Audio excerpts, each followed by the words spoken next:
Я благодарен за то, что вы пригласили меня для участия в этой конференции. И я понимаю, что между нашими странами, Сербия и Россия, очень много общего. И мне кажется, что вы меня понимаете сейчас, когда я говорю по-русски. Is it true? Это правильно? Вы понимаете, когда я говорю по-русски? Хорошо. Razumem. Pa kolega je zahvalan za poziv koji je dobio od ove naše organizacije i kaže da ima u Rusiji i kod nas mnogo toga što je zajedničko, tako da nas što se tiče ove konferencije ili ovog okruglog stola i to povezuje. Mislim, to je suština onoga što je rekao. Sad nije baš bukvalno prevod. Suština kao što je uvođenje veronauke u škole, odnosno odnos između crkve i države je problem zapravo koji postoji u Rusiji.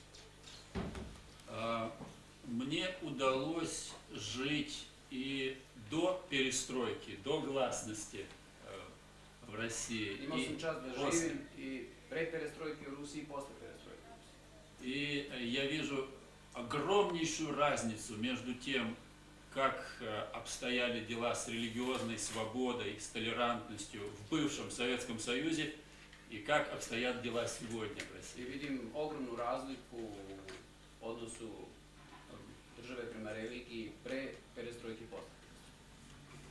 До перестройки, до вот этого периода гласности мы не знали, что такое понятие религиозная свобода.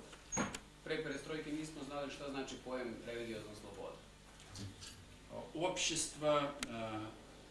Общество имело только одну идеологию, Društvo je imalo samo jednu ideologiju и любая другая идеология, она как бы была вне закона. i svaka druga ideologija je bila van zakona. И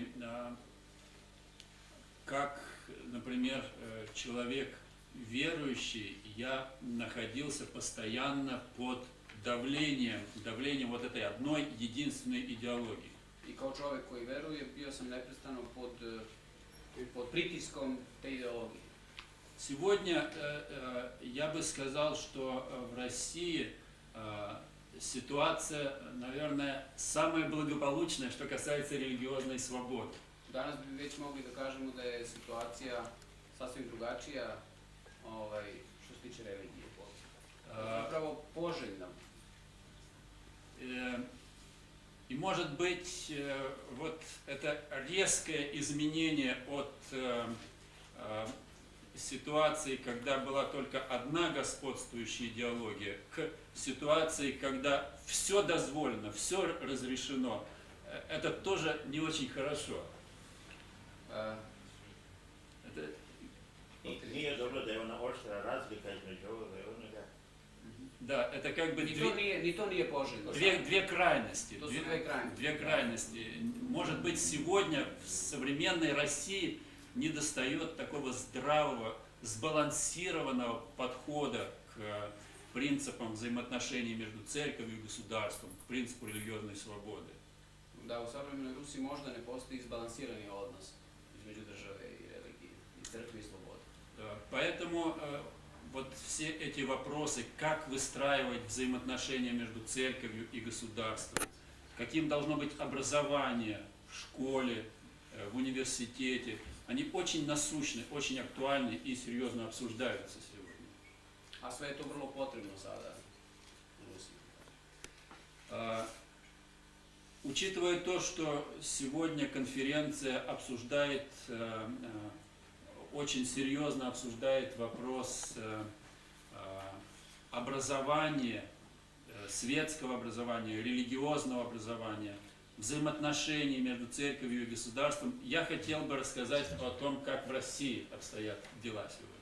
I ono što je osnovno pitanje naše konferencije, kolega hoće da kaže kako je u Rusiji postavljeno, odnosno rešeno. Ja samo da pitam, pošto ja nisam prevodilac, ja ne znam da ću neprestano od čitavih sat vremena prevoditelj, ja se nisam za to spremao. Mislim, spontano sam počeo da... Ali ovako kao što govorite, onaj siže samo kažete da... Da, mislim, Ako ako treba da recimo kažem da, pomoći. evo kolega, on je vjerovatno verziraniji za Ja помогу. Спасибо. Хорошо. Прежде чем говорить о сфере образования, я хочу несколько слов сказать о том, как строятся сегодня отношения между церковью и государством в целом. Pre nego što bi rekao o obrazovanju, ja ću uzeti prvo da vam kažem kakav je odnos između crkve i države.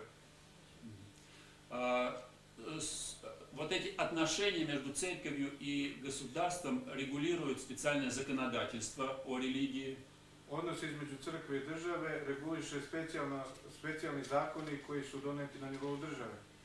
И в этом законодательстве существует так называемое представление о традиционных и нетрадиционных религиях. U tim zakonima postoje regulativa o takozvanim tradicionalnim i netradicionalnim religijama. Нельзя сказать, что это законодательство, оно устраивает или удовлетворяет всех в России. Ne možemo reći da ti zakoni zadovoljavaju i ne zadovoljavaju sve ljude u Rusiji. Поскольку эти понятия традиционный и нетрадиционный по отношению к тем или иным религиям или церквам, они в какой-то степени привносят элемент дискриминационный. Jer odnosi u pitanjima i terminima šta je to tradicionalno ili netradicionalno izazivaju takav jedan odnos da se može podrazumevati da tu nešto postoji diskriminatorsko u svemu tomu. Если рассматривать эти понятия традиционный и нетрадиционный чисто в культурологическом аспекте, это нормально. Ako se tradicionalnost i netradicionalnost podrazumevaju u tom jednom kulturološkom aspektu, onda je to nešto sasvim normalno. Действительно, скажем, русская православная церковь, она традиционная церковь в том смысле, что она стояла у истоков формирования русской культуры.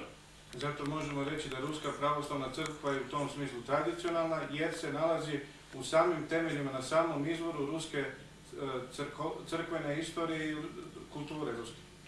И, конечно же, те молодые церкви, которые появились в России сравнительно недавно, пришли, так сказать, с Запада, они как бы не попадают вот в эту категорию традиционных, потому что они не формировали культуру российского народа. Zato sve one druge crkve koje su uglavnom došle sa zapada ne potpadaju pod taj termin tradicionalne zato što nisu učestvovali u formiranju ruske kulture. И поэтому они, естественно, называются нетрадиционными. I zato je sasvim prirodno što se takve crkve nazivaju netradicionalne. Но когда мы рассматриваем эти понятия традиционный и нетрадиционный в юридическом смысле, с точки зрения закона о религиях, тогда, конечно же, мы вот можем иметь дело уже с некой дискриминацией. Потому что с точки зрения закона, отношения государства к религии, вот, все как бы должны быть равны, все должны быть на равных. Međutim, u odnosu prava, odnosu zakona prema svim tim religijskim grupama i crkvama dolazimo do nečeg drugog. Ispada da onda svi nisu isti, da svi nisu jednaki i onda dolazimo od pitanja tog netradicionalnosti, da se netradicionalnost poklapa sa netolerancijom i diskriminacijom. Вот эта дискуссия постоянно идет в газетах, в прессе, дискуссия о том, какими должны быть эти понятия, традиционные и нетрадиционные. Вот, культурологическое ли это понятие, или это понятие юридическое? Zato se neprestano vodi dijalog u novinama, radio, televiziji o tome šta je to tradicionalno, šta je to netradicionalno. Jer ono što je shvatanje sa kulturološke tačke gledišta nije isto sa onoga što se shvata sa jedne pravne tačke gledišta. Да, да. Мы должны обязательно учитывать то, что Россия это многонациональная это многокультурное и многорелигиозное общество. Mi moramo da pođemo od toga da je Rusija mnogo nacionalna, mnogo kulturna i mnogo religiozna. И чтобы поддерживать нормальные, здоровые отношения в таком многонациональном обществе, конечно же, должен быть очень sбалансированный закон, регулирующий отношения между церковью и религией. Da bi bio odnos među svima jednak i tolerantan, onda je potrebno da i sam zakon ima takve odredbe koji će imati tu toleranciju ugrađenu tako da svi budu jednaki. Второй момент, который я хотел бы тоже сейчас вот представить, это сфера образования. Drugi, znači, moment o kome ću ja govoriti jeste sfera obrazovanja. Образование в бывшем Советском Союзе было светским. Obrazovanje u bivšem Sovjetskom savezu bilo je svetsko. Еще со времен Izvinjam se, svetovno.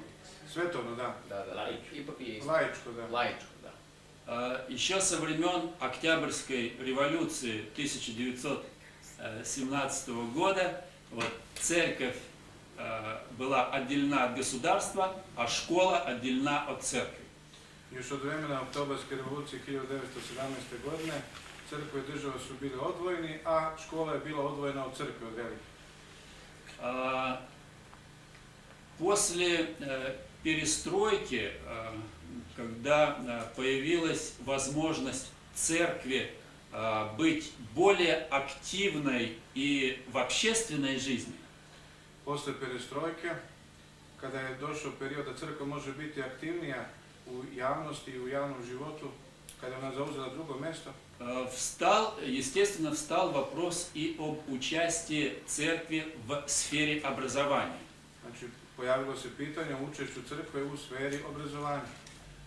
До революции 17 года церковь принимала самое активное участие в образовании. Do 1917. godine crkva je imala potpuno aktivno učenje u sferi obrazovanja. Почти половина школ в царской России находились в ведении Русской Православной Церкви. Skoro polovina škola do 1917. godine u carskoj Rusiji bila je pod utjecajem, znači pod pokroviteljstvom Ruske pravoslavne crkve. Они так и назывались церковно-приходские школы. Oni su se tako i nazivali, crkveno-parohijske škole.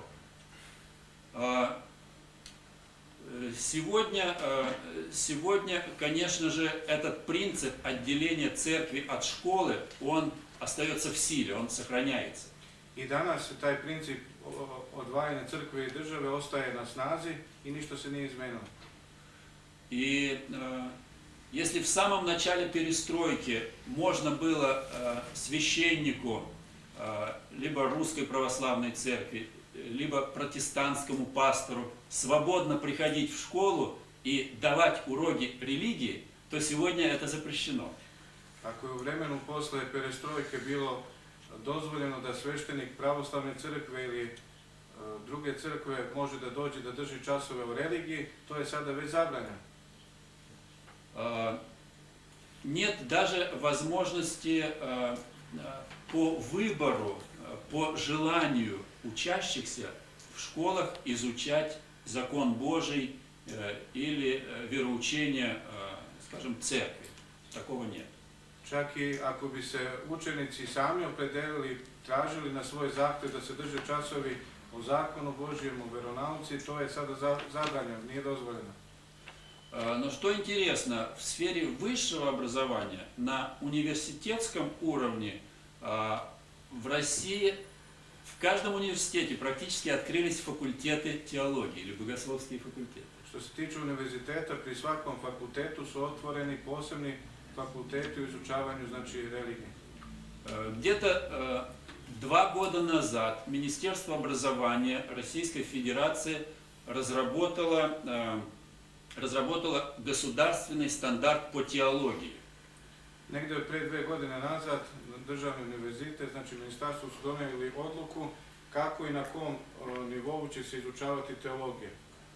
И многие университеты открыли богословские факультеты. Tako su mnogi instituti na univerzitetu otvorili teološke fakultete. Даже вот в небольших городах, я приведу пример, есть город Тула, это 200 километров от Москвы, известный своими оружейными заводами Петром I и тульскими пряниками. В этом городе в 2 университетах открыты 2 богословских факультета. Čak u jednom manjem mjestu u Tuli, nedaleko od Moskve, otvorena su 2 bogoslovska fakulteta u mjestu koje je bilo proslavljeno po izradi oružja još od vremena Petra Velikog. И сам по себе факт открытия богословских факультетов в государственных университетах воспринимается очень многими неоднозначно.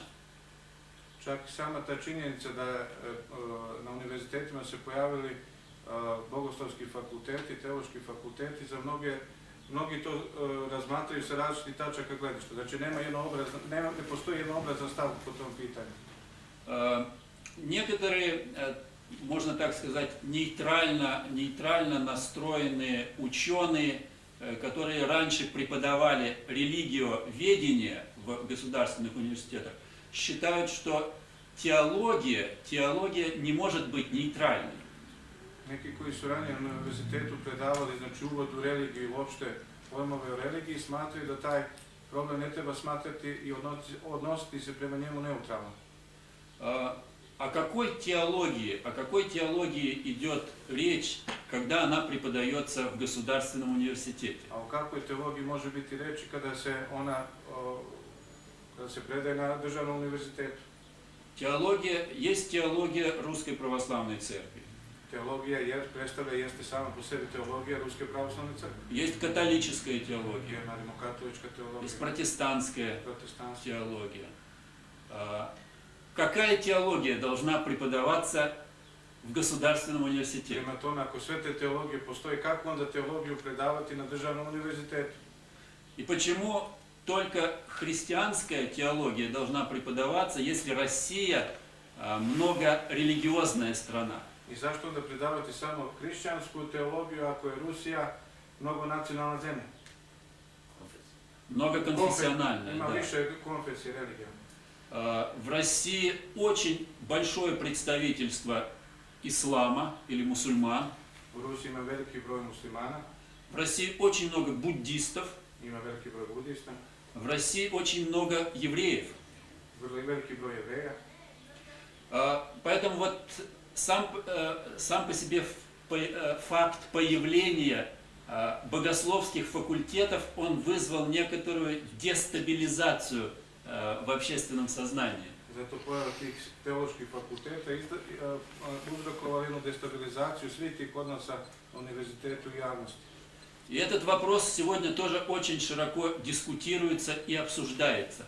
Насколько допустимо вводить теологию в государственный университет? Zato se velike diskusije vode na svim nivoima o tome kako dopustiti da se predaje teologija na državnim univerzitetima. Многие ученые говорят, что церковь должна быть ответственной за преподавание теологии, своей собственной теологии. Mnogi naučnici govore o tome da je crkva odgovorna za način predavanja teologije na tim univerzitetima. Если же церковь начинает преподавать теологию в государственном университете, Ako crkva počne da predaje teologiju na državnom univerzitetu, тем самым нарушается вот этот принцип отделения церкви от государства. samim tim se narušava princip razdvajanja, oddeljenja crkve od gospodarstva, razdvajanja. Это вот проблема, которая сегодня очень широко обсуждается в нашем обществе, в России. Zato se o toj temi danas naširoko i mnogo govori u Rusiji. Почему церковь пытается внедрять этот государственный стандарт по теологии в государственных университетах? Pitaju se zašto crkva pokušava da uzme na sebe tu ulogu da predaje teologiju po državnim standardima na državnim univerzitetima. Да потому что, опять-таки, существует дискриминация в двух видах образования. Zato što postoji diskriminacija u dva pogleda obrazovanja. Образование, полученное в церковных учебных заведениях, Obrazovanje dobijeno u crkvenim institucijama obrazovanja, оно не признается ono nije государством. priznato od strane države. Если я закончил православную или протестантскую семинарию, я не могу поступить дальше в государственный университет, чтобы продолжить свое образование. I ako sam završio pravoslavnu i protestantsku bogosloviju, ja ne mogu da se upišem na državni univerzitet i da nastavim svoje dalje školovanje. Если же я закончу, скажем, государственный университет, факультет теологии и получу диплом государственного образца, я могу продолжать свое обучение дальше. A ako ja završim teološki fakultet na državnom univerzitetu, ja mogu dalje da nastavim svoje školovanje. Поэтому, видимо, чтобы дать возможность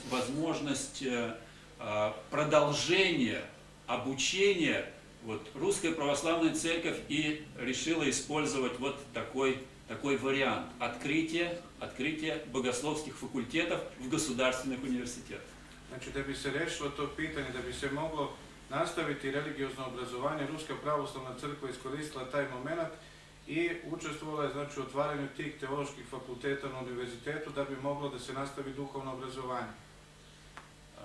Можно с одной стороны понять церковь, которая хочет, чтобы образование было, одинаковым для всех, и чтобы не было дискриминации в образовании между государственными учебными заведениями и церковными учебными заведениями. Znači, crkva, Ruska pravoslavna crkva teži tome da bude ujednačeno obrazovanje, da nema razlike između duhovnog obrazovanja i onoga što se tiče na teološkim fakultetima univerziteta državnih u Rusiji. Но, с другой стороны, сам по себе факт создания богословских факультетов в государственных университетах, он как бы ведет к так называемой клерикализации светского образования. Zato uvođenje tih teoloških fakulteta na državne univerzitete dovodi do pojave takozvane klerikalizacije obrazovanja u Rusiji. Университетского образования, которое всегда было секулярным, светским. Jer je univerzitetsko obrazovanje uvijek bilo sekularno, uvijek je bilo svetovno. Ну вот, так вкратце о ситуации с образованием и взаимоотношениями между церковью и To государством. je ukratko u savremenoj obrazovanje Rusiji. odnosu crkve i države u Rusiji. Hvala. Sada da